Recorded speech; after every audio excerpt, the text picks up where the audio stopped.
الحمد للہ رب العالمین والصلاة والسلام علی سید الانبیاء والمرسلین قال اللہ تعالی وتبارک فی القرآن المجید والفرقان الحمید بسم اللہ الرحمن الرحیم وعباد الرحمن الذین یمشون علی الارض ہونا وإذا خاطبهم الجاہلون قالوا سلاما والذین یبیتون لربهم سجدا وقیاما والذین یقولون ربنا اصرف عنا عذاب جہنم ان عذابها کان غراما انها ساءت مستقرا ومقاما والذین اذا انفقوا لم يسرفوا ولم يقتروا وکان بین ذلک قواما والذین لا يدعون مع اللہ الہا آخر ولا يقتلون النفس التي حرم اللہ الا بالحق ولا يزنون ومن يفعل ذلك يلقى اثاما يضاعف له العذاب يوم القيامة ويخلد فيه مهانا الا من تاب وآمن وعمل عملا صالحا فأولئك يبدل الله سيئاتهم حسنات وكان الله غفورا رحيما ومن تاب وعمل صالحا فإنه يتوب إلى الله متابا والذين لا يشهدون الزور وإذا مروا باللغو مروا كراما والذين إذا ذكروا بآيات ربهم لم يخروا عليها صما وعميانا والذين يقولون ربنا هب لنا من أزواجنا وذرياتنا قرة أعين واجعلنا للمتقين إماما اولئک یجزون الغرفة بما صبروا ویلقون فیہا تحیۃ والسلاما صدق اللہ مولانا العظیم وصدق رسولہ النبی الکریم الرؤوف الرحیم اللہم نور قلوبنا بالقرآن وزین اخلاقنا بالقرآن وادخلنا الجنة بالقرآن ونجنا من النار بالقرآن قال اللہ تعالی وتبارک فی شان حبیبہ مخبرا وآمرا ان اللہ وملائکتہ یصلون علی النبی یا ایھا الذین آمنوا صلوا علیہ وسلموا تسلیما الصلاۃ والسلام علیک یا رسول اللہ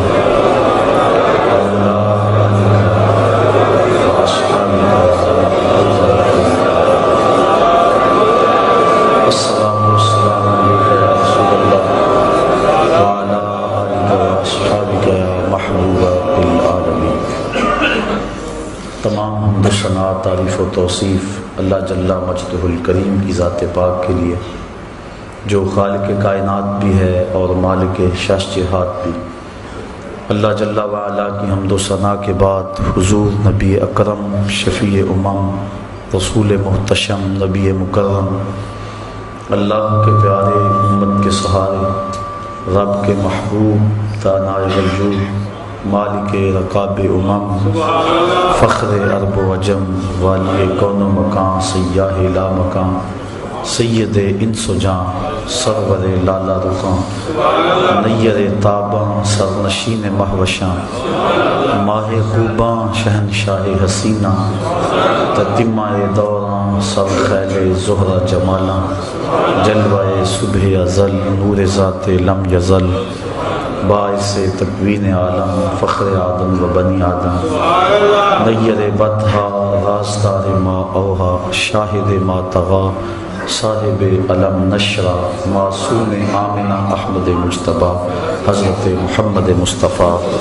صلی اللہ علیہ وسلم کے حضور ناز میں اپنی عقیدتوں ارادتوں اور محبتوں کا خراج پیش کرنے کے بعد واجب الاحترام ذوی الاحتشام معزز محترم سامعین خواتین و حضرات السلام علیکم ورحمۃ اللہ وبرکاتہ۔ آج اللہ تعالیٰ کے شکر سے یہاں درس قرآن کے 3 سال مکمل ہوئے اور ہم 4تھے سال میں قدم رکھ رہے ہیں۔ جس طرح کہ ہمارے میزبان مکرم جناب ندیم احمد صاحب تفصیل سے بیان کر رہے تھے احباب کے تعاون کو، مسلسل 3 سال بغیر کسی تعطل کے اس پروگرام کا جاری رہنا صرف اللہ کی توفیق سے ممکن ہے، ورنہ یہ خاصا دشوار کام ہے۔ میں کتنے چہروں کو پہچانتا ہوں، نام تو نہیں جانتا، لیکن پہچانتا ہوں جو پہلے درس سے لے کر اس وقت تک کسی ایک ناغے میں بھی نہیں ہے۔ اللہ ان کو بھی جزا دے۔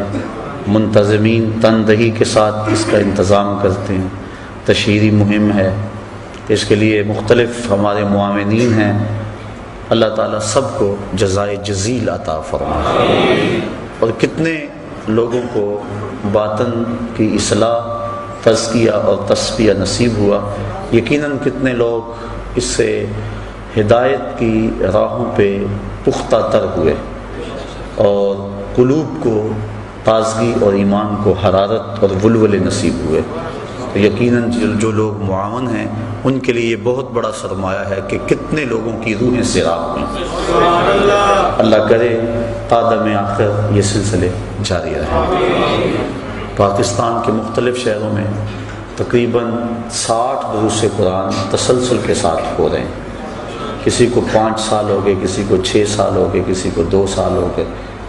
اللہ کی توفیق سے ہے، کبھی ہم سوچنے بیٹھیں تو بڑا مشکل سا لگتا ہے کہ ایک دن میں 5 جگہوں پہ پہنچنا یہ کتنا مشکل ہے، لیکن جب اللہ تعالیٰ کسی کے لیے اپنی دین کی راہیں آسان کر دے تو پھر اس کے لیے مشکل نہیں ہوتا۔ فرمایا وَنُيَسِّرُكَ لِلْيُسْرَىٰ، اس کو ہم آسان کر دیں تو پھر مشکل نہیں ہوتا۔ اللہ اس میں سہولتیں اور وقت میں برکتیں پیدا فرمائے۔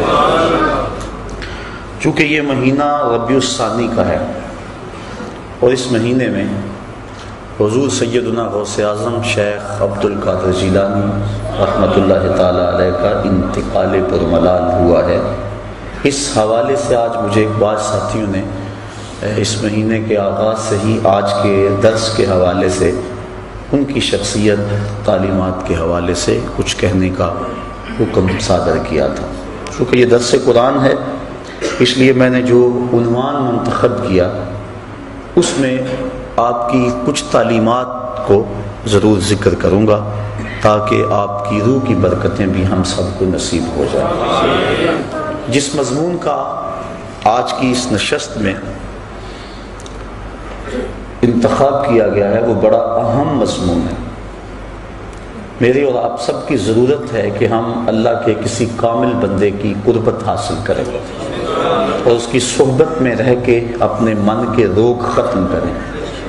ہمارے اندر سے بغض، کینے، حسد، نفرتیں، کدورتیں کیا کچھ بھرا ہے، یہ سینے کتنے لبریز اور گندے ہو گئے، ان کو مصفہ کریں، ان کی پاکیزگی اور طہارت کا سامان کریں اور اپنے اندر اجالے اور روشنیاں بھر لیں۔ اب اس سچی طلب کے لیے ہم سفر کرتے ہیں، لوگوں کے پاس جاتے ہیں اور کئی جگہوں سے دھوکہ کھاتے ہیں۔ دھوکہ کھانے کی سب سے بڑی اور اہم وجہ ہے کہ ہمیں اللہ کے بندے کی پہچان نہیں ہے۔ ہم نے خود ساختہ کچھ ضابطے مقرر کر رکھے ہیں اور جن کے ذریعے ہم اور جن ضابطوں کے مطابق ہم لوگ تلاش کرتے ہیں، لیکن وہ تو اس راہ کے مسافر ہی نہیں ہوتے اور ہم پھر بدظن ہو کے بعض بات تو دین سے ہی دور ہٹ جاتے ہیں۔ لیکن اگر طلب سچی ہو تو انسان اس سفر کو پھر بھی جاری رکھتا ہے۔ اللہ کے نام پہ 100 بار بھی دھوکہ کھائے پھر بھی وہ حق کا مسافر رہتا ہے، اور جو سچا مسافر ہو اس کو ایک دن منزل ضرور نصیب ہوتی ہے۔ اس لیے اللہ والے کون ہیں، کن کی چوکھٹ پہ جائیں، اور عباد الرحمن کون ہیں۔ یہاں سورہ فرقان کے اندر بڑی وضاحت کے ساتھ اہل اللہ کی، عباد اللہ کی، عباد الرحمن کی نشانیاں اور صفات بیان فرمائی گئی۔ اللہ کے بندے کی پہچان اور معرفت یہاں ارشاد فرمائی گئی۔ توجہ چاہوں گا، ارشاد ہوا وَعِبَادُ الرَّحْمَنِ الَّذِينَ يَمْشُونَ عَلَى الْأَرْضِ هَوْنًا، اللہ کے بندے زمین پر آہستہ چلتے ہیں، وقار سے چلتے، ان کی چال ڈھال میں وقار ہوتا ہے، غیر مرتب ان کی چال نہیں ہوتی۔ ایک نشانی۔ وَإِذَا خَاطَبَهُمُ الْجَاهِلُونَ قَالُوا سَلَامًا، اور جب ان سے جاہل مخاطب ہوتے ہیں تو وہ الجھتے نہیں، بحث میں نہیں پڑتے، اس کو کہتے ہیں بابا سلام ہو۔ سلام متارکت یعنی ترک کرنے کا سلام، کہ تو بھائی ڈاڈا ہے بس جان چھوڑ دے۔ تو وہ بحث جاہلوں سے نہیں کرتے، ان سے جو ہے وہ الجھتے نہیں، بلکہ قالوا سلام کہتے ہیں کہ بابا تجھے سلام ہو۔ دوسری نشانی بیان فرمائی، والذین یبیتون لربہم سجدا وقیاما، اور وہ اللہ کے حضور اپنی راتیں کبھی سجدے میں گزارتے ہیں، کبھی قیام میں گزارتے ہیں۔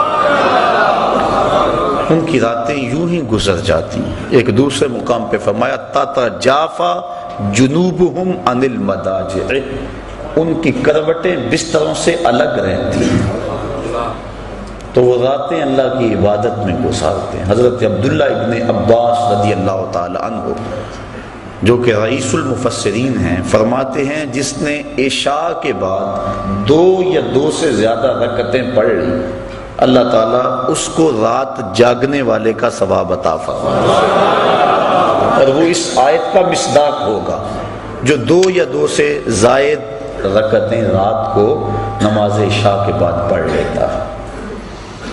اللہ اکبر۔ اور ایک روایت کے لفظ ہیں کہ جو بندہ عشاء کی نماز جماعت سے پڑھتا ہے اس کو نصف رات تک جاگنے کا ثواب دیا جاتا ہے، اور جو پھر فجر کی نماز جماعت سے پڑھ لیتا ہے اس کو ساری رات جاگنے کا ثواب دیا جاتا ہے۔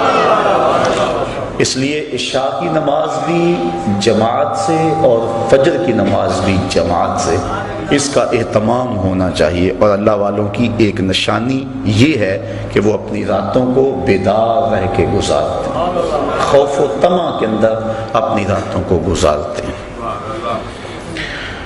والذین یقولون ربنا اصرف عنا عذاب جہنم، اور وہ کیا کہتے ہیں، اے اللہ ہم سے جہنم کا عذاب پھیر دے۔ راتوں کو عبادت میں گزارنے کے باوجود ان کے خوف اور ان کی خشیت کا عالم یہ ہے کہ پھر بھی عرض کرتے ہیں مالک ہم سے عذاب پھیر دے۔ وہ عبادت کی وجہ سے متکبر اور مغرور نہیں ہو جاتے کہ ہم اتنی عبادت کر رہے ہیں، کہا نہیں، وہ یہ دعا کرتے ہیں والذین یقولون، اور وہ جو عرض کرتے ہیں ربنا اصرف عنا عذاب جہنم، اے اللہ ہم سے عذاب جہنم کو پھیر دے، ہم اس کے سہنے کی سکت نہیں رکھتے، ہمیں یوں ہی معاف کر دے۔ حضرت غوث اعظم شیخ عبد القادر جیلانی رحمۃ اللہ تعالی علیہ اللہ کی بارگاہ میں عرض کرتے ہیں مالک مجھے نابینا اٹھانا قیامت کے دن، تیرے بندوں کے سامنے شرمسار ہوں گا۔ ہیں اعمال ان کے یہ، لیکن خوف اور خشیت کا عالم یہ۔ اللہ اکبر۔ وہ ڈرتے رہتے۔ حضرت سری سکتی رضی اللہ تعالیٰ عنہ جلیل القدر اولیاء میں سے ہیں، حضرت جنید بغدادی کے رشتے میں ماموں بھی لگتے ہیں اور شیخ بھی لگتے ہیں۔ کہتے ہیں میں تو اس بات سے ڈرتا ہوں کل قیامت کے دن اپنے رب کا سامنا کیا کروں گا، کیسے اس کا سامنے کر پاؤں گا۔ ساری دنیا اس بات سے ڈرتی ہے، لیکن شہر اقبال کے باسیوں، اقبال نے اس سے بھی آگے کی بات کہہ دی۔ اقبال کہتا ہے لوگ تو کہتے ہیں کہ یا اللہ حضور کی بارگاہ میں عرض کرتے ہیں کہ اپنی کملی میں مجھے چھپا لیں، میرے عیبوں کو چھپا لیں، قیامت کے دن میرا نامہ اعمال جو ہے وہ جب تلے تو آپ کرم نوازی فرما دیں۔ ساری دنیا یہ کہتی ہے، حضور سے بھی عرض کیا جاتی ہے، دکھڑے سنائے جاتے ہیں کہ میرے عیب اپنی چادر رحمت میں چھپا لیں، لیکن اقبال کی فکر دیکھیے، اس نے کہا کہ مالک ساری زمانے کے سامنے چاہے میرے عیب نشر ہو جائیں لیکن حضور کے سامنے نشر ہو۔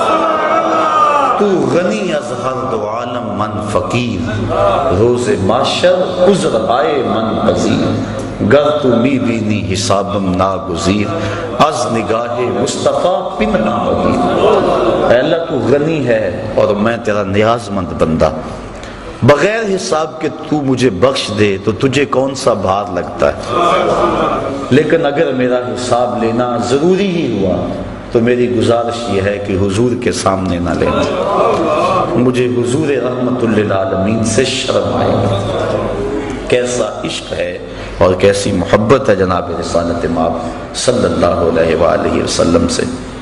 تو وہ باوجود عبادات کی کثرت کے یہ دعا کرتے رہتے ہیں، والذین یقولون ربنا اصرف عنا عذاب جہنم، وہ کہتے ہیں مالک ہم سے عذاب جہنم پھیر دے، ان عذابہا کان غراما، بے شک اس کا عذاب گلے کا پھندا ہے، سخت ترین ہے عذاب جہنم کا۔ ساری رات عبادت کرنے کے باوجود بھی وہ یہی کہتے نظر آتے ہیں۔ یہ نہیں کہ وہ کہیں کہ ہمیں جہنم ہمارے قریب بھی نہیں آئے گی، وہ جہنم کا تمسخر نہیں اڑاتے اپنی خانقاہوں میں بیٹھ کے، وہ جنت کا مذاق نہیں اڑاتے، بلکہ جنت کے طالب ہیں اور جہنم سے ڈرتے ہیں۔ حضور علیہ السلام سے بڑھ کر اللہ کا قرب رکھنے والا کون تھا؟ لیکن حضور بھی جہنم سے پناہ مانگتے رہے۔ اللہ اکبر۔ تو وہ اہل اللہ کی نشانیاں بیان فرمائی جا رہی ہیں۔ والذین یقولون ربنا اصرف عنا عذاب جہنم، عرض کرتے ہیں اللہ ہم سے عذاب جہنم پھیر دے، ان عذابہا کان غراما، بے شک جہنم کا عذاب جو ہے وہ گلے کا پھندا ہے، گلے کی پھانس ہے۔ انہا ساعت مستقرا و مقاما، بے شک وہ بہت ہی بری ٹھہرنے کی جگہ، بہت ہی بری۔ حضرت مجدد الفسانی رحمت اللہ تعالی علیہ فرماتے ہیں مکتوبات کے اندر، فرماتے ہیں جنت اللہ کی رضا کا مظہر ہے اور جہنم اللہ کے قہر و غضب کا مظہر ہے۔ اللہ جس پہ راضی ہوگا اس کو جنت میں بھیجے گا اور جس پہ ناراض ہوگا اس کو جہنم میں بھیجے گا۔ اس لیے جہنم سے پناہ مانگنا اللہ کی ناراضگی سے پناہ مانگنا ہے، اور جنت کا مطالبہ اور آرزو کرنا اللہ کی رضا چاہنا ہے۔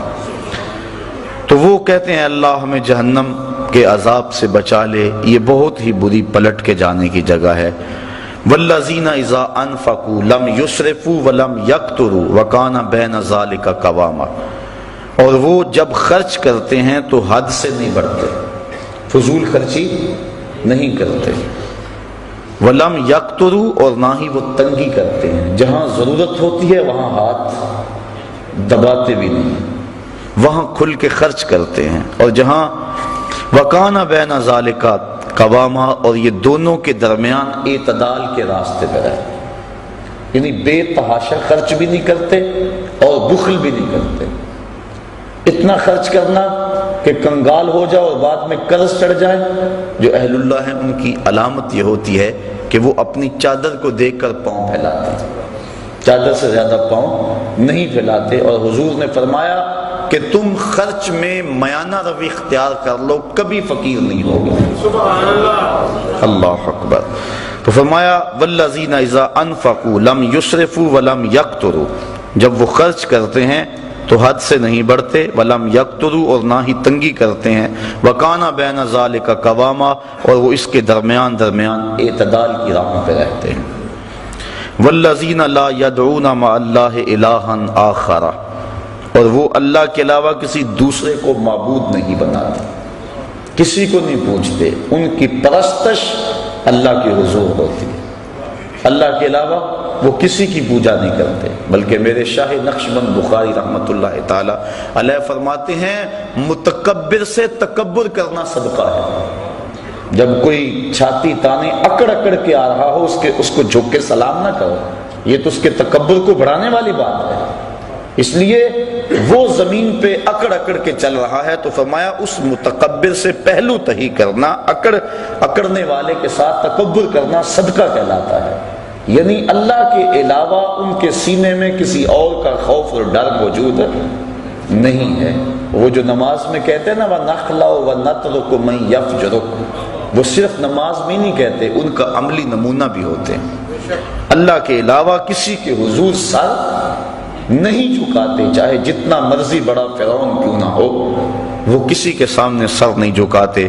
وَلَا يَقْتُلُونَ النَّفْسَ الَّتِي حَرَّمَ اللَّهُ إِلَّا بِالْحَقِّ، اور جس جان کو اللہ تعالیٰ نے حرام کیا اس کو قتل نہیں کرتے، قاتل نہیں ہوتے۔ وہ تو بڑے نرم دل ہوتے ہیں، وہ تو شاخ سے پھول بھی توڑے تو ان کا دل دکھتا ہے، کوئی بھی توڑے، وہ تو اس قدر حساس ہوتے ہیں، قتل کے حادثے سے کم تو نہیں، شاخ سے گل کا جدا ہونا۔ وہ تو اس بات کا بھی احساس رکھتے، وہ تو کسی کو تکلیف بھی نہیں دیتے، کسی کا حق غصب نہیں کرتے، چاہے جائے کہ کسی کو قتل کر دیں۔ وَلَا يَقْتُلُونَ النَّفْسَ الَّتِي حَرَّمَ اللَّهُ إِلَّا بِالْحَقِّ، مگر حق کے ساتھ۔ حق کے ساتھ کیا ہے؟ شادی شدہ زانی کو قتل کیا جائے، قتل کے بدلے میں قتل کیا جائے، یا جو ارتداد کی راہ اختیار کرے، باغی ہو، اس کو قتل کیا جائے۔ اس کے علاوہ وہ کسی کو قتل نہیں کرتے۔ وَلَا يَزْنُونَ، اور وہ زنا نہیں کرتے، نہ ان کی نظر زنا کرتی ہے، نہ ان کی سوچیں زنا کرتی ہیں، نہ ان کے خیال زنا کرتے ہیں، اور نہ ان کے اعضائے بدنیاں زنا کرتے ہیں۔ وہ پاکیزہ ہوتے ہیں، تبھی تو اللہ کا قرب پاتے ہیں۔ اللہ کا قرب وہی پائے گا جو من کا ستھرا ہوگا، اور جس کے من پہ ایسے داغ اور گند لگے ہوں گے وہ اللہ کا قرب کیسے پائے گا؟ اس لیے ان کی نشانی بیان فرما دی، ولا یزنون، اور وہ زنا نہیں کرتے، اس فعل کبھی میں مرتکب نہیں ہوتے۔ اور حدیث میں آتا ہے جب زانی زنا کرتا ہے تو اس سے ایمان نکل جاتا ہے، بدترین فعل ہے، اور قرآن مجید نے اس کو کھلی بے حیائی کہا۔ تو جو اہل اللہ ہیں وہ اس فعل کبھی کے اندر کبھی بھی مبتلا نہیں ہوتے، اور صرف زنائے معروفہ ہی نہیں بلکہ ان کی نظر بھی بچتی۔ حضرت امام محمد بن حسن الشیبانی امام اعظم ابو حنیفہ کے پاس پڑھنے کے لیے آئے۔ ابھی عمر چھوٹی تھی اور چہرے پہ داڑھی کا سبزہ نہیں اگا تھا، اور اس عمر کا بچہ اگر خوبصورت ہو تو وہ عورت کی جگہ پہ ہوتا ہے، بلکہ اس کے ساتھ بہت سارے فتنے وابستہ ہوتے۔ تو امام صاحب نے فرمایا کہ تم ضرور میرے پاس پڑھو، لیکن میرے سامنے نہیں بیٹھنا، اس ستون کی اوٹ میں بیٹھو تاکہ تمہارا چہرہ مجھے نظر نہ آئے۔ اسی لیے امام اعظم ابو حنیفہ اور امام محمد کو طرفین کہتے ہیں کہ طرف میں بیٹھتے تھے۔ وہ پڑھتے رہے، 2-4 سال گزر گئے۔ ایک دن رات کا موقع تھا، چراغ جل رہا تھا، اور امام محمد کا سایہ امام اعظم کے آگے پڑا۔ سائے پہ نظر پڑی تو سائے میں داڑھی کے بال نظر آئے۔ کہا بیٹا محمد تمہیں داڑھی آ گئی ہے؟ حضور سال ہو گیا ہے۔ کہا اب میرے سامنے بیٹھا ہے۔ یہ تھے وہ لوگ تقوی کے پہاڑ۔ چونکہ جو ذلت العلماء ہے یا اہل اللہ کا جو پھسلنا ہے پوری قوم کو تباہ کرنے کے مترادف ہے۔ امام صاحب پانی بھرنے گئے نا، تو ایک لڑکی پانی کا گھڑا سر پہ اٹھایا اور نیچے پھسلن تھی، تو کہا بیٹا ذرا سنبھل کے، اس نے وہیں گھڑا رکھ دیا۔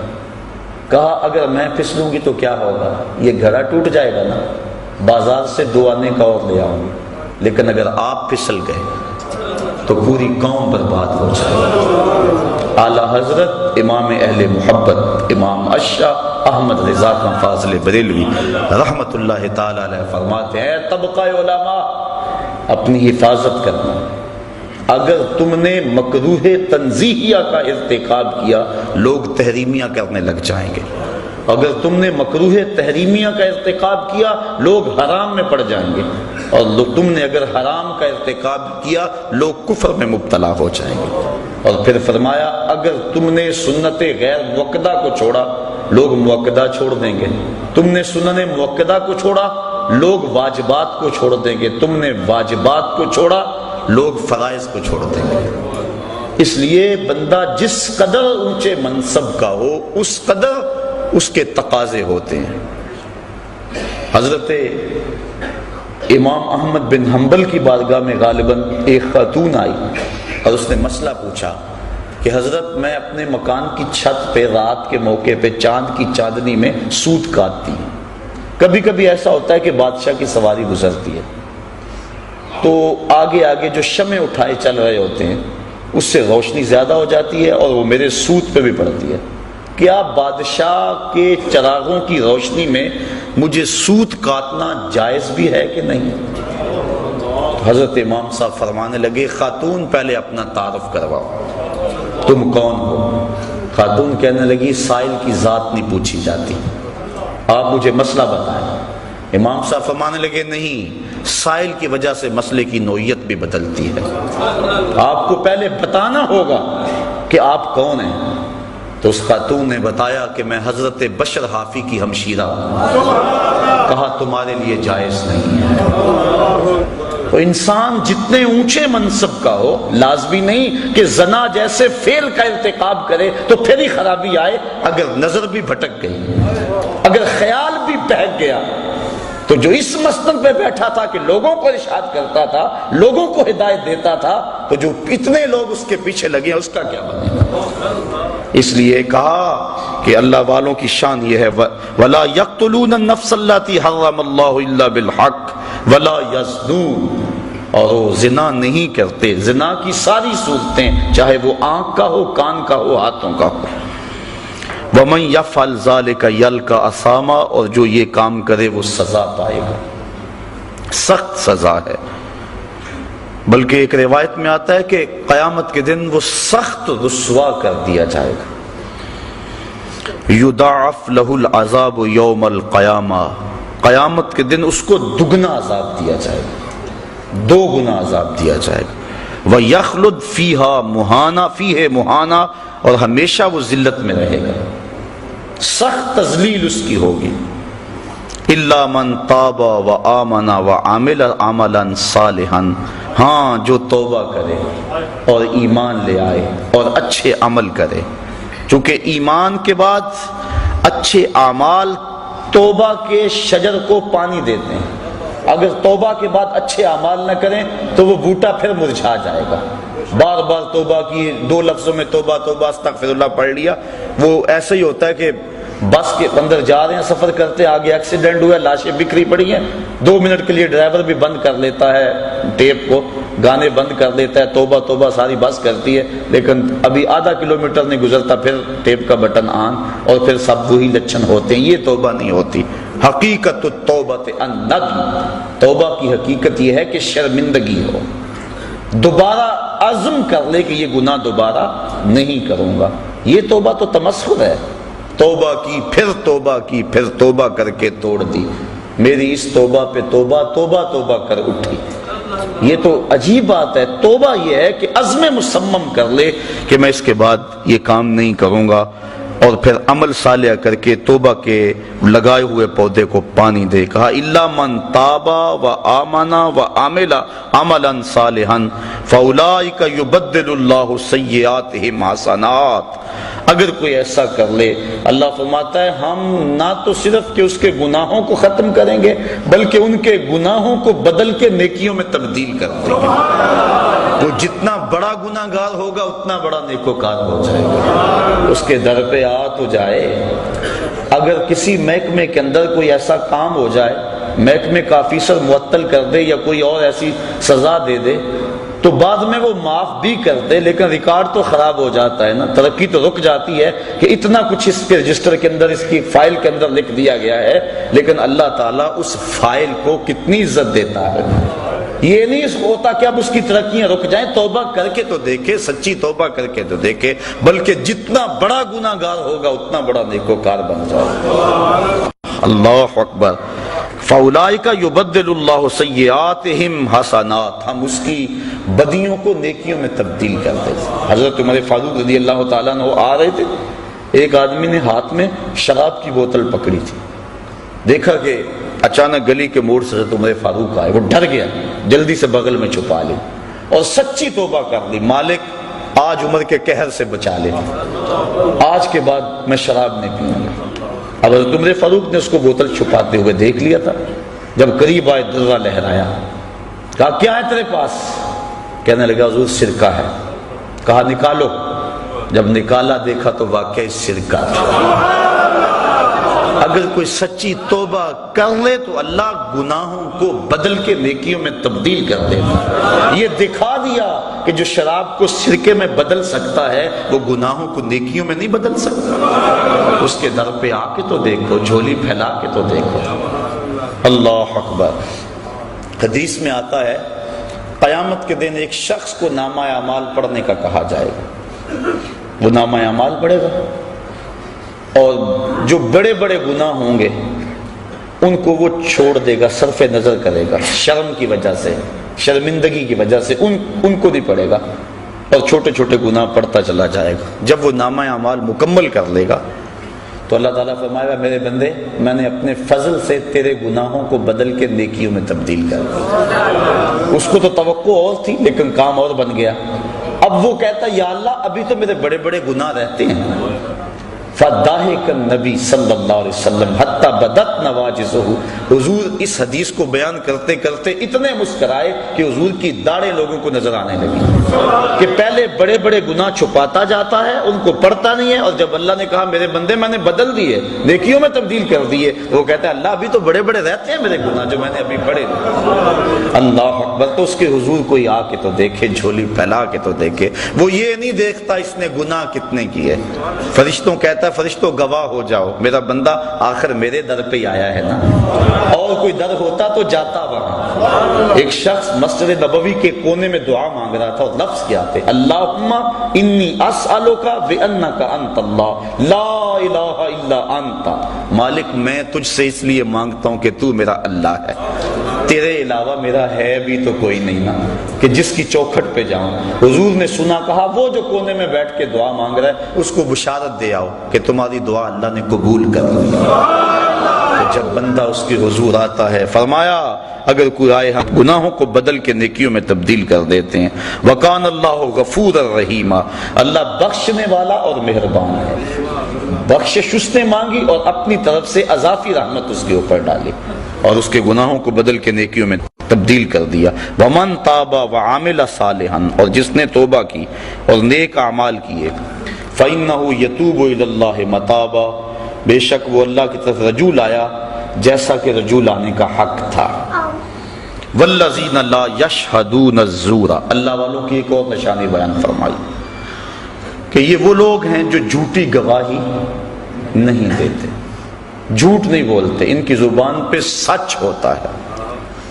اللہ اکبر! وَإِذَا مَرُّوا بِاللَّغْوِ مَرُّوا كِرَامًا، اور جب کسی بیہودہ جگہ سے گزرتے ہیں تو اپنی عزت سنبھال کے گزر جاتے ہیں، کسی بری جگہ پہ ٹھہرتے بھی نہیں۔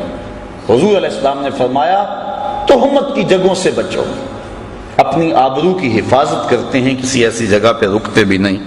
وَالَّذِينَ إِذَا ذُكِّرُوا بِآيَاتِ رَبِّهِمْ لَمْ يَخِرُّوا عَلَيْهَا صُمًّا وَعُمْيَانًا، وہ لوگ جب ان اپنے مالک کی طرف سے آیتیں یاد دلائی جاتی ہیں، نشانیاں یاد دلائی جاتی ہیں، اللہ اکبر، لم یخروا علیہا صما وعمیانا، تو ان پر بہرے اور اندھے ہو کر نہیں گرتے بلکہ اللہ کی ان نشانیوں کو دیکھتے ہیں، اس میں جو عبرت کے پہلو ہیں ان کو اپناتے ہیں، اللہ کی ایک ایک نشانی پر غور کرتے ہیں، اور پھر وہ دنیا کو ترک بھی نہیں کرتے۔ کیا کہتے ہیں؟ والذین یقولون ربنا ہب لنا من ازواجنا وذریاتنا قرۃ اعین وجعلنا للمتقین اماما، اور عرض کرتے ہیں اللہ کی بارگاہ میں اے اللہ ہماری بیویوں کی طرف سے اور ہماری اولاد کی طرف سے ہماری آنکھوں کی ٹھنڈک عطا کر، یعنی ہماری بیویاں بھی ایسی ہوں کہ جو تیری متی ہوں اور ہماری متی، اور اولاد بھی ایسی ہو جو فرما بردار ہو،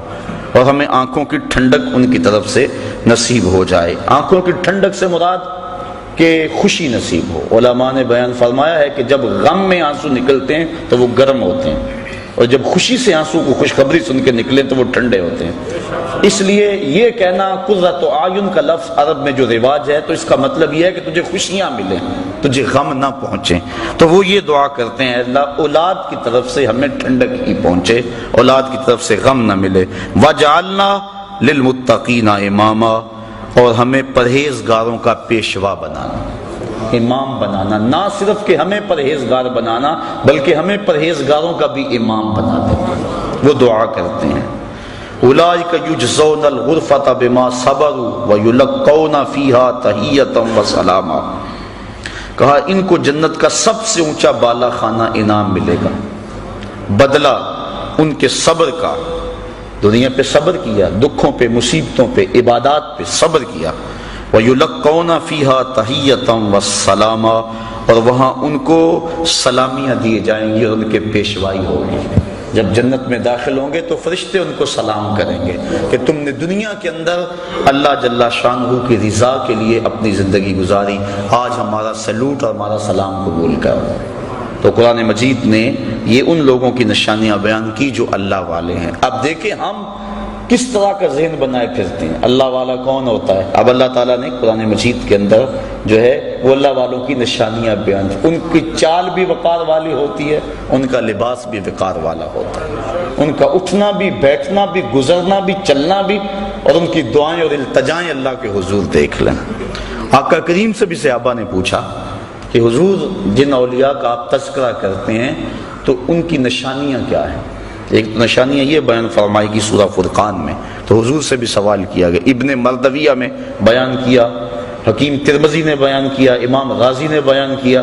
حضور علیہ السلام سے پوچھا گیا کہ حضور ہم اہل اللہ کو اگر تلاش کرنا جائیں تو ان کی نشانی کیا ہے؟ فرمایا اذا رؤوا ذکر اللہ، اللہ والوں کی نشانی یہ ہے جب ان کے پاس بیٹھو، انہیں دیکھو، تمہیں خدا یاد آ جائے، ان کو دیکھ کر خدا کی یاد آ جائے، یعنی دین کی طرف تمہاری رغبت پیدا ہونے لگے اور برائیوں سے تمہیں نفرت ہونے لگے۔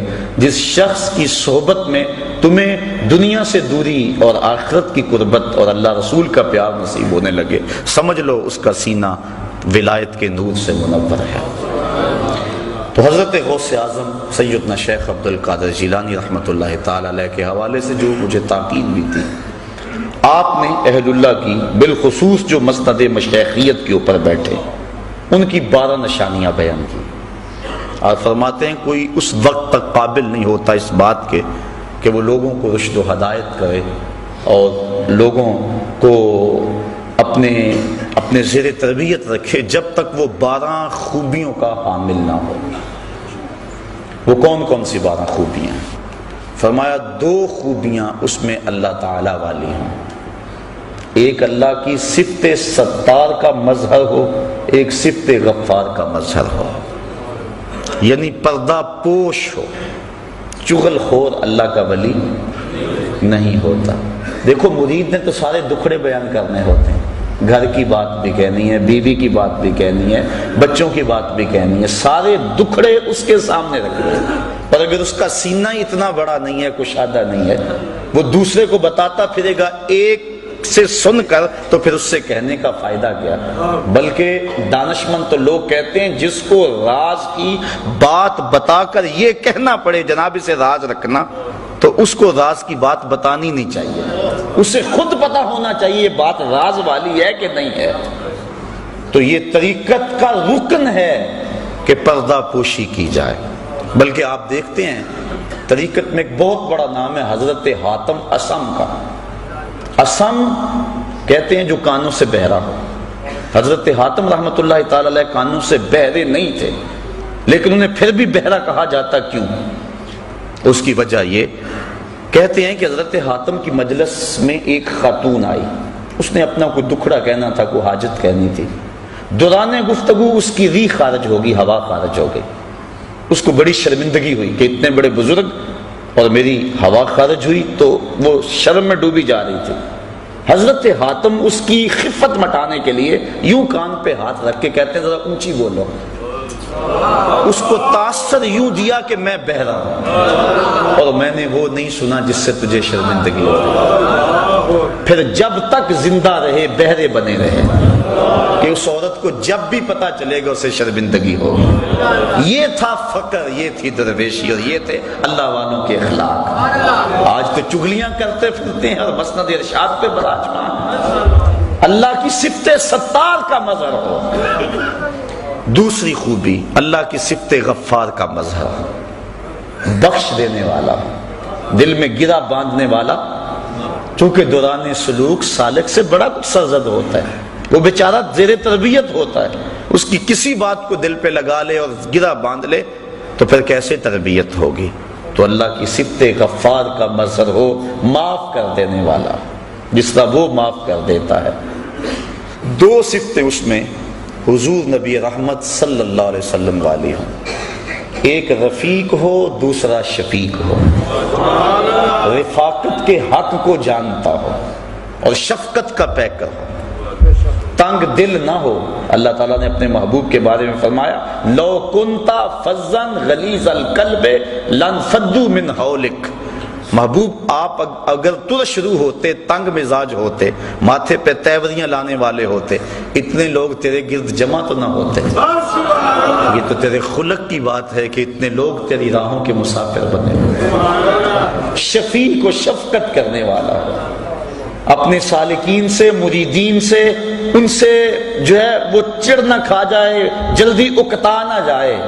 آنے والے تو آتے ہیں اور ان سے دکھڑے سنانے ہوتے ہیں، جلدی جلدی دروازے بند نہ کر لے بلکہ سنیں ان کے دکھڑے۔ آقا کریم صلی اللہ علیہ وسلم تشریف فرما تھے، ایک بوڑھی آئی، اس نے حضور کو اشارہ کر کے بلایا، آقا کریم دروازے پہ بات سننے کے لیے چلے گئے۔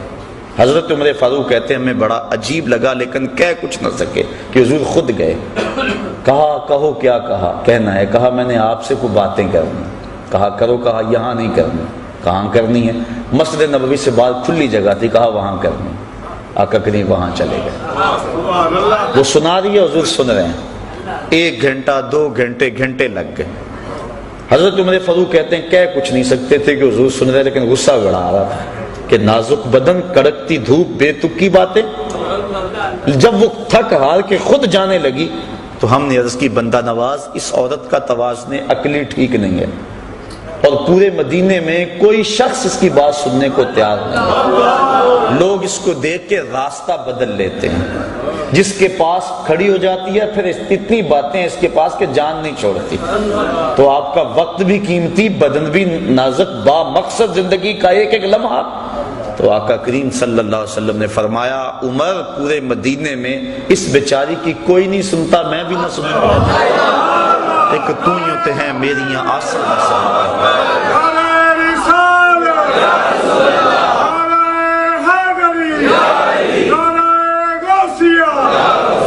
یہ جو دھکے دیتے پھرتے نا مریدوں کو، پیچھے ہٹ جاؤ پیچھے ہٹ جاؤ، پیر صاحب کا مزاج بڑا نازک ہے، پیچھے ہٹ جاؤ۔ وہ کیسا پیر ہے جو مرید کو کہ دکھڑے بھی نہیں سن سکتا، اس کو دلدار مان لیا جو دل بر ہی نہیں ہے، اس کو دل دے دیا جو دل کی کیفیت ہی نہیں جانتا۔ فلک نے بخشی ہے ان کو خواجگی جو جانتے نہیں روش بندہ پروری کیا ہے۔ جس کو دل دینا ہے پہلے دیکھو تو صحیح دلدار بھی ہے کہ نہیں۔ تمہارے دکھڑے بھی نہیں سنتا، حالت تو اس نے بعد میں کرنے ہیں، دکھڑے سنے تو صحیح، تمہاری ڈھارس تو بندائے۔ اللہ اکبر۔ تو شفیق ہو، رفیق ہو، کتنی شفقت۔ سنیے حضور ارشاد فرماتے ہیں لو تدخلو شوقۃ فی رجل احدکم لوجدت علمها، میرے امتی تیرے پاؤں میں کانٹا چبھے نا تو اس کی تکلیف مجھے ہوتی ہے۔ اگر پیر مرید سے اتنی ہمدردی نہیں رکھتا تو پھر نظام خانقاہی سوائے کاروبار کی اور کچھ نہیں۔ یہ ہمدردی ہو، شفیق بھی ہو، رفیق بھی ہو، دو صفتیں حضرت سیدنا صدیق اکبر والی ہوں، ایک صادق ہو، دوسرا مصدق ہو، خود سچ بولے اور سچ کی تصدیق کرے۔ حضور علیہ السلام سے پوچھا گیا کہ حضور مومن بزدل ہوتا ہے؟ فرمایا نہیں، مومن بہادر ہوتا ہے لیکن ہو سکتا ہے کبھی بزدلی کر جائے۔ اس طرح پوچھا گیا حضور مومن کنجوس ہو سکتا ہے؟ فرمایا نہیں، کنجوس نہیں ہوتا، مومن سخی ہوتا ہے لیکن ہو سکتا ہے کبھی اس سے بخل ہو جائے۔ پھر پوچھا حضور مومن جھوٹا ہو سکتا ہے؟ فرمایا نہیں، جھوٹا نہیں ہو سکتا۔ اور یہاں بھی نشانی آپ نے پڑھی کہ وہ جھوٹی گواہی اللہ والا نہیں دیتا چاہے قیامت آ جائے، یہی تو اس کا کمال ہے۔ تو کہا ایک صادق ہو، دوسرا مصدق ہو، دو خوبیاں اس میں حضرت عمر فاروق والی ہیں، ایک امر بالمعروف کرے، دوسرا نہی عن المنکر کرے۔ یہ نہیں ہے کہ مرید ناراض ہو جائے گا اگر اس کو حق کی بات بتائی، وہ پھر پیر تو وہ ہوا جو مرید ہے، یہ پیر تو ہوا ہی نا، مرید تو وہ یہ بن گیا اور وہ پیر بن گیا۔ اس کا حق ہے کہ وہ ہر لمحے میں امر بالمعروف اور نہی عن المنکر کے فریضے سے کبھی بھی غافل نہ ہو۔ حضرت عمر فاروق رضی اللہ تعالیٰ عنہ کے حوالے سے، چونکہ حضرت غوث پاک بیان فرماتے ہیں، چونکہ آپ اس حوالے سے ایک امتیازی نام ہے، امر بالمعروف اور نہی عن المنکر کے حوالے سے۔ جب لولو فیروز نے آپ کے اوپر حملہ کیا، اور زہر میں بجھا ہوا خنجر آپ کے جسم میں پیوست ہو گیا، زندگی اور موت کی کشمکش تھی، تو ایک انصاری نوجوان آپ کا حال پوچھنے آیا، اس وقت بس سانسیں ٹوٹ رہی تھی۔ اس نے کہا حضور کیا حال ہے؟ تو آپ کی نظر اس کے ٹخنوں پہ پڑ گئی، اس کا تہ بند لٹک رہا تھا اور اس کے ٹخنے جو ہیں وہ تہ بند میں ڈھمپے ہوئے تھے۔ آپ فرمایا میرا حال تو صحیح ہے، لیکن اے نوجوان اگر تو اس شلوار کو، اس تہ بند کو ٹخنوں سے اوپر کر لے، ایک تو تیرے کپڑے بھی پاک رہیں گے، دوسرا رب بھی راضی رہے گا۔ اب دیکھو کیا حالت ہے، اور امر بالمعروف اور نہی عن المنکر۔ حضرت مجدد الفسانی رحمۃ اللہ تعالی علیہ فرماتے ہیں مکتوبات میں کہ مرید نے شریعت اپنے پیر کے عمل سے سیکھنی ہے، اس لیے کہ اس کا عمل خود شریعت کے مطابق نہیں ہوگا تو پھر کس طرح لوگوں کو راہ ہدایت دے گا؟ تو اس نے امر بالمعروف اور نہی عن المنکر، یہ دو خوبیاں حضرت سیدنا عمر فاروق والی۔ پھر فرمایا دو خوبیاں حضرت عثمان غنی والی، رات کو عبادت کرے، صبح اٹھ کے سخاوت کرے، اور وہ صفت بیان ہو چکی، یبیتون لربہم سجدا و قیاما، اللہ کے حضور راتوں کو کبھی سجدے میں گزارتے ہیں، کبھی قیام میں گزارتے ہیں، ان کی راتیں یوں ہی گزر جاتی ہیں، اللہ اکبر، بلکہ راتیں مختصر پڑ جاتی ہیں۔ حضرت سیدہ فاطمہ الزہرا رضی اللہ تعالی عنہا ایک دن عرض کرتی ہیں مالک تیری راتیں اتنی چھوٹی ہیں کہ تیری بندی کا ذوق بندگی ہی پورا نہیں ہوتا، ابھی میں سجدے میں سر رکھتی ہوں تو رات ختم ہو جاتی ہے، ایک رات اتنی لمبی کر دے تیری بندی جی بھر کے سجدہ تو کر دے۔ یہ ہیں وہ لوگ۔ تو کہا ایک رات کو عبادت کرنے والا ہو، صبح اٹھ کے سخاوت کرنے والا۔ سخاوت کا صرف تعلق مال سے نہیں ہے، سخاوت بدل است نہ بمال، بزرگی بعقل است نہ بسال، بزرگی عقل سے ہوتی ہے، سالوں سے نہیں ہوتی، اور سخاوت دل سے ہوتی ہے، مال سے۔ کمینے دل والا اللہ کا ولی وہ تو بانٹنے والا ہوتا ہے، فقیر کا مزاج ہوتا ہے کہ لوگ اس کے در سے خیرات لیتے رہیں، جسم کی قوت بھی حاصل کریں، روح کی قوت بھی حاصل کریں۔ بابا بلے شاہ فرماتے ہیں نا، اٹ کھڑکے دکڑ وجے تتا ہوئے چلا، آن فقیر کھا کھا جامن راضی ہوئے بلا۔ فقیر کی اس میں خوشی ہوتی ہے کہ کوئی آئے اور اس کی چوکھٹ سے شراب ہوتا رہے۔ کہا دو خوبیاں اس میں حضرت سیدنا علی المرتضیٰ رضی اللہ تعالی عنہ والے، ایک عالم ہو دوسرا بہادر ہو۔ جاہل تو اللہ کا قرب کیسے پائے گا؟ حضرت جنید بغدادی فرماتے ہیں من تزہد بغیر علم فقد مات فی الکفر، جو علم کے بغیر زہد کرتا ہے اس کے کفر میں مرنے کا اندیشہ ہے۔ اسی کا ترجمہ سلطان باؤ علیہ الرحمہ نے کیا، علم باج جو کرے فقیری، کافر مرے دیوانہ ہو۔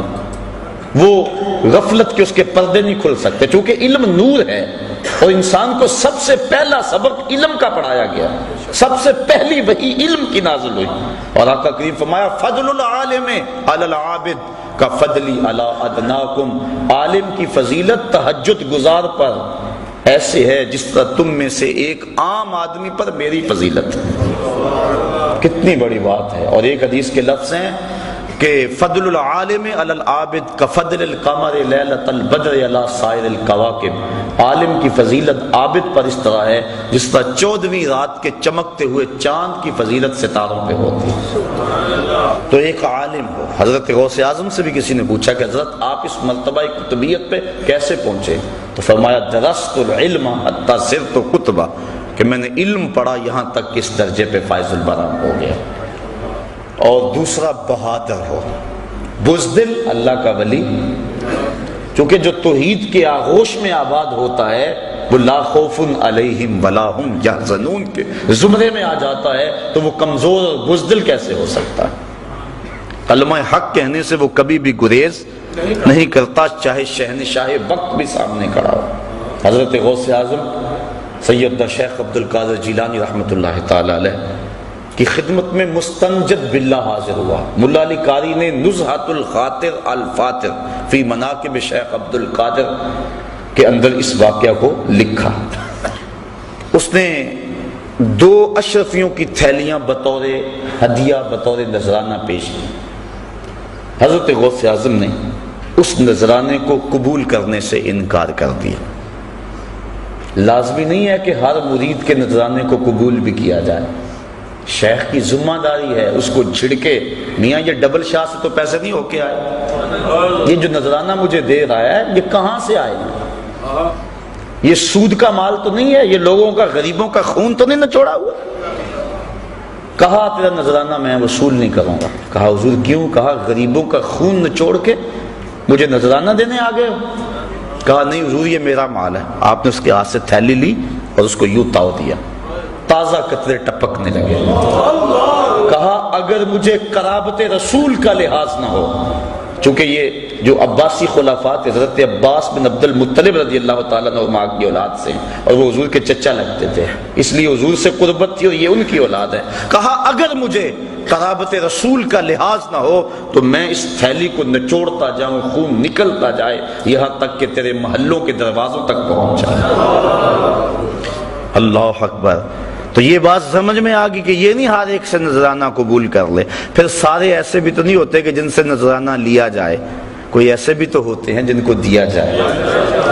یہ جو تصوف کے اندر نذرانے کا تصور ہے، میں اس پہ بڑا غور کرتا رہا ہوں کہ یہ کیا ہے، اور میں نے تصوف کی کتب اور بزرگوں کی جو مجھے صحبت نصیب ہوئی اس سے جو میں سمجھا ہوں وہ یہ ہے کہ نذرانے کا تصور جو صوفیاء دیتے ہیں اس کا مطلب یہ ہے کہ جو شیخ ہوتا ہے وہ ایک ماں کی حیثیت ہوتی ہے، اور اس کے کچھ غریب مرید ہوتے ہیں، کچھ امیر ہوتے ہیں، عزت دار ہوتے ہیں جو کسی کے سامنے دکھڑا بیان نہیں کرتے، پیر کو انہوں نے بتایا ہوتا ہے دعا کے رنگ میں کہ میرے لیے دعا کر دے۔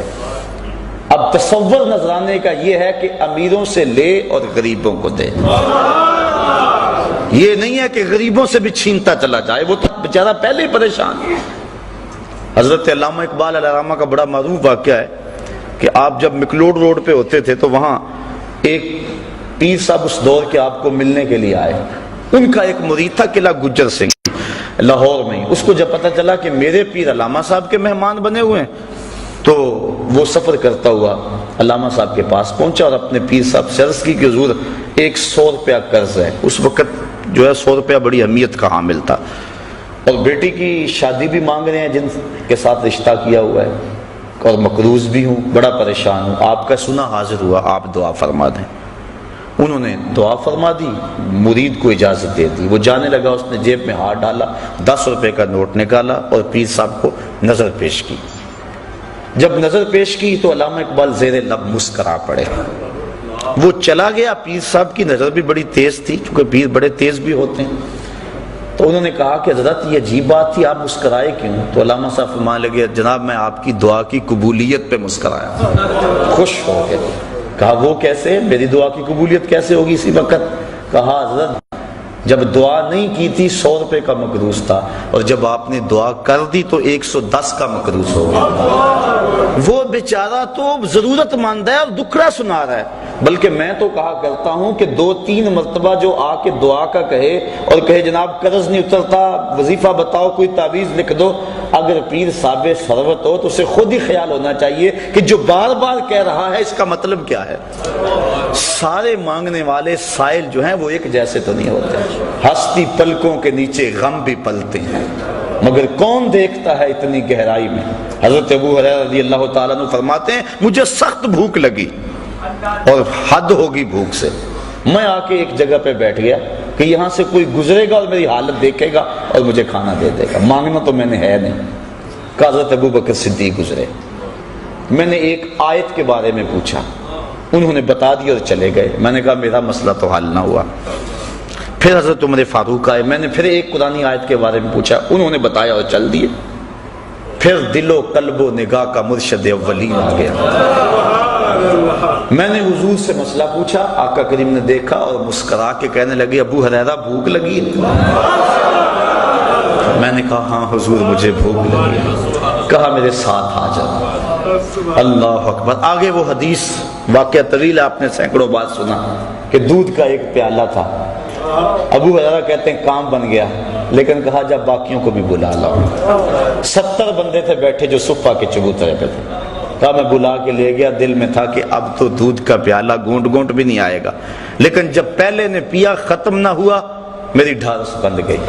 میں نے کہا حوض کوثر کی نہروں سے کنیکشن جڑ گیا، کام بن گیا، برکت آ گئی۔ 70 نے پیا، پھر کہا ابو ہریرہ تم پیو، میں نے پیا، کہا اور پیو، میں نے پیا، کہا اور پیو، کہا حضور اب تو بس ہو گئی۔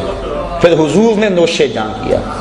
میرے استاذ المکرم فرمایا کرتے تھے کہ یہ تو بیان کرتے ہو اور اس بات سے لطف لیتے ہو، اور صحیح لطف والی بات ہے کہ ایک پیالہ 70 کے لیے کافی ہو گیا، لیکن یہ بھی تو دیکھو 70 کا جھوٹا کونین کا سردار پی رہا، 70 آدمیوں کا جھوٹا 2 جہاں کا سردار پی رہا۔ تو بات چل رہی تھی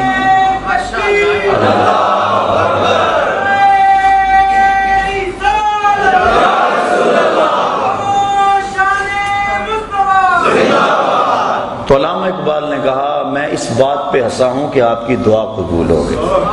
تو پھر اس وقت اقبال نے دکھ سے کہا تھا کہ نذرانہ نہیں سود ہے پیران حرم کا، نذرانہ نہیں سود ہے پیران حرم کا، ہر خرقہ سالوس کے اندر ہے مہاجن، ہم کو تو میسر نہیں مٹی کا دیا بھی، گھر پیر کا بجلی کے چراغوں سے ہے روشن، کم باذن اللہ جو کہہ سکتے تھے رخصت ہوئے، رہ گئے قبروں پہ مجاور اور گور کن، میراث میں آئی ہے مسند ارشاد ان کو، زاغوں کے تصرف میں عقابوں کا نشیمن، نذرانہ نہیں سود ہے پیران حرم کا، ہر خرقہ سالوس کے اندر ہے مہاجن، شہری ہو دیہاتی ہو مسلمان ہے سادہ، بتوں کی طرح پجتے ہیں کعبے کے برہم۔ تو پیر تو دکھ درد کا ساجی ہے، وہ تو روح کی غذا دینے والا ہے، وہ مانگت تو نہیں ہے۔ پہلے وہ کہتے ہیں پہلے بزرگوں کی نظر دل پہ ہوتی تھی، اور اب دل کے اوپر جو لگی ہوئی جیب ہے اس پہ ہوتی ہے۔ جو امیر ہوتا ہے، امیر بھی جان رہے ہوتے ہیں کہ یہ ہمارے ساتھ کیا ہو رہا ہے، اس کو اندر لے جایا جاتا ہے اور حجرے خاص میں بٹھایا جاتا ہے، اور جو غریب ہوتا ہے اس کو کہتا ہے تو اس درخت کے پاس بیٹھ جا اور 1.25 مرتبہ یا حیو یا قیوم پڑھ، اور وہ کہتا ہے مجھے حضرت صاحب نے وظیفہ بتایا ہو میں اس لیے یہاں بیٹھا ہوا ہوں، وہ تو تجھے اپنے سے جو پیچھے ہٹا رہے ہیں۔ تو یہ کیا ہو گیا ہے؟ یہ دکھڑے ہیں، یہ تمسخر نہیں کر رہا میں، یا جو ہے وہ محض آپ کو خوش کرنے کے لیے نہیں، یا کسی مخصوص شخص کے اوپر کوئی تنقید نہیں ہے، اس وقت ہمارا رویہ ہے قوم کا، اور ہم لوگ ہیں کہ دن رات ایسے لوگوں سے لٹتے ہیں، گر نگہباں بن کے جو اہل چمن کی آبرو لوٹے، چمن والو عقیدت چھوڑ دو ایسے نگہباں، آؤ ان لوگوں کو تلاش کریں، جہاں قدم رکھتے ہیں وہاں اللہ کی رحمتوں کا نزول ہوتا ہے، ان لوگوں کو تلاش کریں جن کی زندگیاں لوگوں کے لیے ہدایت کا سبب ہیں، اور جن کی زندگی کا ایک ایک لمحہ یاد خدا سے منور اور معطر ہے۔ ایسا نہیں ہے کہ ایسے لوگ ہیں نہیں، بعض تو کہتے ہیں میں تو ڈھونڈتا رہا مجھے تو ملا ہی کوئی نہیں، پتہ نہیں تو نے کہاں سے ڈھونڈا ہے۔ اللہ اکبر، بستے ہیں یہاں کچھ ایسے پراگندہ تباہ لوگ بھی، افسوس کہ تمہیں میر سے صحبت نہیں رہی، جن سے مل کر زندگی سے عشق ہو جائے وہ لوگ آپ نے شاید نہ دیکھے ہوں مگر ایسے بھی ہیں۔ ہم نے کپڑا لینا ہو تو ہمیں پتہ ہے فلاں دکان سے صحیح ملتا ہے، سارا شہر چھوڑ کے وہاں جاتے ہیں کہ نہیں؟ تو یہ بھی روح کی غذا ہے، یہ بھی ڈھونڈو، گلی گلی